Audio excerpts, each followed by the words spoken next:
Jannik Sinner is 4 wins away from replacing Carlos Alcaraz at #1 in the ATP rankings, but even if he manages to pull off the feat, he won't be the top seed at the ATP Finals.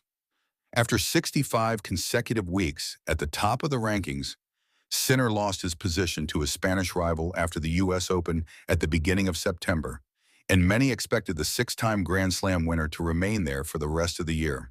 However, Alcaraz's shock second-round loss at the Paris Masters has opened the door for the Italian to return to #1, as Sinner can move ahead if he wins the final ATP 1000 trophy of the year.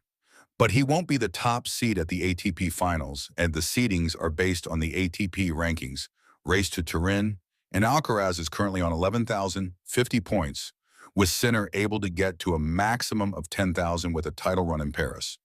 And when you do the sums for the official rankings, you will get to the same tally. Alcaraz has 11,250 points in the live rankings, and Sinner can reach a maximum of 11,500 points if he lifts the trophy at La Défense Arena, but he will only be top for 1 week before the Spaniard regains the crown.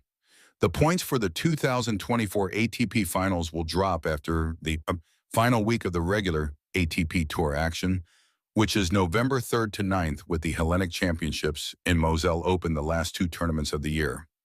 Alcaraz and Sinner won't feature, so they won't be able to add to their tallies before the points drop, and the latter will drop 1,500 points as he won last year's season-ending event undefeated, while the Spaniard will lose only 200 points. Hypothetically, Sinner would be on 11,500 with a Paris title and will move to 10,000 with Alcaraz on 11,050. So Alcaraz will be the top seed and will head Group Jimmy Connors, with Sinner topping Group Bjorn Borg. As for the rest of the seedings, Alexander Zverev is still alive at the Paris Masters, and he is on course to be the 3rd seed. The German is on 4,660 points in the race to Turin, but if he doesn't make the latter stages of the tournament, then it will give Novak Djokovic a chance to overtake him, as the 24-time Grand Slam winner has entered the Hellenic ATP 250 event. Zverev will drop 600 points from the 2024 ATP Finals, while Djokovic, 4,580, doesn't have any points to defend. Taylor Fritz is the other player who has already qualified for the year-end tournament in Turin, and he could move ahead of Djokovic if he wins the title in Paris.